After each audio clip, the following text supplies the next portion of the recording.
আপনি কি তান্ত্রিক বা তান্ত্রিক গুণের কাজ করছেন, কোনো কাজ হচ্ছে না, আপনার তন্ত্রমন্ত্র কোনো শত্রুপক্ষ বেঁধে দিয়েছে? যদি হয়, আজকের ভিডিওটি আপনার জন্য। আজকের ভিডিওতে একটি শক্তিশালী যে কোনো তান্ত্রিকের গুণবিদ্যা খোলার মন্ত্রের কথা বলবো।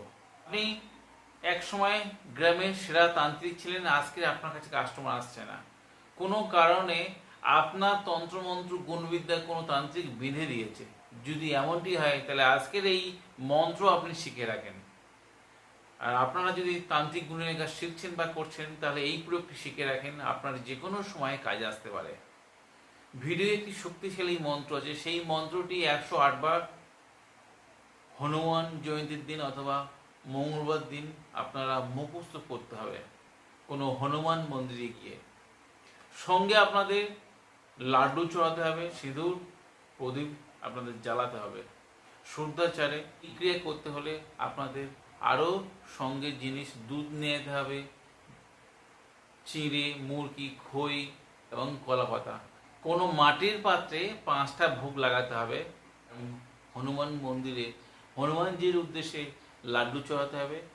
5টি মাটির পাত্র নিয়ে যেতে হবে, 5টি মাটির পাত্রে আলাদা আলাদা ভোগ লাগাতে হবে। সেই ভোগের মধ্যে দুধ থাকবে, খই, চিড়ে, মুরগি, কলা দিতে হবে। একটি ভোগ দিতে হবে গঙ্গায়, একটি ভোগ দিতে হবে আপনাদের এলাকায় কোনো প্রতিষ্ঠিত অশ্বত্থ বা বটগাছের গোড়ায়, আর একটি দিতে হবে আপনার গ্রামের শেষে কোনো যদি মন্দির থাকে সেই মন্দিরে, একটা গ্রামের বাস্তু দেবতাকে। এইভাবে 5 জায়গায় ভোগ দিতে হবে।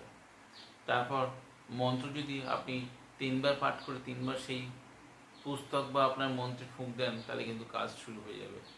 বিশ্বাস ভরে গুরুস্মরণ নিয়ে কাজ করলে আপনাদের অবশ্যই উপকার পাবেন। মন্ত্রটি ভিডিও শেষে দিয়ে দেবো, দেখে নেবেন। আপনাদের এই ভিডিও কেমন লাগলো অবশ্যই কমেন্টে লিখবেন। আপনাদের যদি ভিডিওতে উপকারে আসে, আপনার বন্ধুবান্ধব বা সোশ্যাল মিডিয়ায় শেয়ার দিতে ভুলবেন না। আজ বন্ধুরা এই পর্যন্ত, দেখাবো আগামী পর্বে। ততক্ষণ সবাই সুস্থ থাকুন, ভালো থাকুন। জয় মা তারা, জয় মা কামাখ্যা, জয় গুরু বামদেব। নমস্কার বন্ধুরা।